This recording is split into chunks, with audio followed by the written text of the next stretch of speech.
పరిచయం ఉన్నవాడు తెలుసుకోవడం, తను క్వశ్చన్ కార్యక్రమంలో పాల్గొనడం, దానికంటే అకాడమీ కూడా దాన్ని ఒక గర్వంగానే భావిస్తుంది. ఆయన పేర్కొని క్వశ్చన్ కార్యక్రమాన్ని తను చాలా గట్టిగా రాశారు.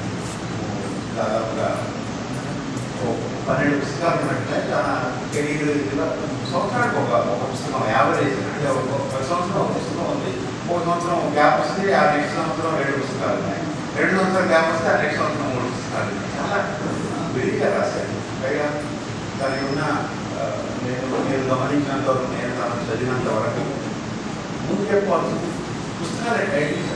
మన వాళ్ళకి కవులకి పుస్తకాల టైటిల్స్ అనగానే భారీ భారీ సంస్కృత పదాలు పెద్ద పెద్ద మాటలు పెట్టేస్తారు. ఏదంటే భక్త చందనం వాళ్ళకు నేత్రం ఇలాంటివే ఉంటాయి.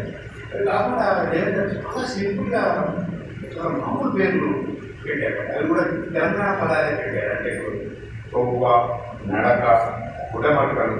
ఈ గుడమక్కలు వరి గొలుసులు, పోవకుండా, ఇంటి దీపం, ఇటువంటి పేర్లు యూజువల్గా ప్రజా సంఘాలు పెట్టే పేర్లలాగా లేవు. వాటిని ప్రజా సంఘాల పేర్లు చేసి చాలా తన సాహిత్య సృజన రీతి ఈ పేర్ల వల్ల తెలుస్తుంది అని నేను అనుకుంటాను. తను తెలంగాణ స్లాంగ్లో పోతులు రాశారు, తెలంగాణ భావజాలతో పోలిచి రాశారు.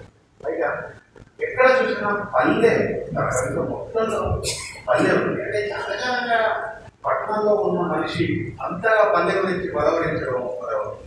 మీకు ఒక నేను ఈ 2 పుస్తకాలు మనవి 2 చదువుకున్నప్పుడు గత వారం 10 రోజులుగా ఊరికే ఎక్కడ చూసినా పల్లె కనబడుతుంది. ఒక్కడనే ఏదైనా అర్బనైజ్డ్ పోయము, అర్బనైజ్డ్ ఇమేజ్ కనబడుతుంది. ఏమో కావాలని అస్సలు వెళ్ళడం దొరికేది.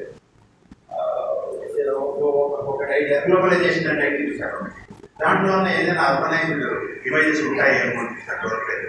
ఇంకోటి ఏదో బడి అని ఇట్లాంటివి కొన్ని అర్బనైజ్డ్ ఇమేజెస్ ఉండే అవకాశం ఉన్నటువంటి కవితల్ని కైవసం ఎక్కడ దొరకదు. వాటిని కూడా పల్లెగానే చాలా వాటిని ఈ పల్లెకు ఒదగవు అనుకున్న వాటిని కూడా తీసుకెళ్ళి పల్లెలో తీసుకెళ్ళి తను అంటే తన పల్లెలో తప్ప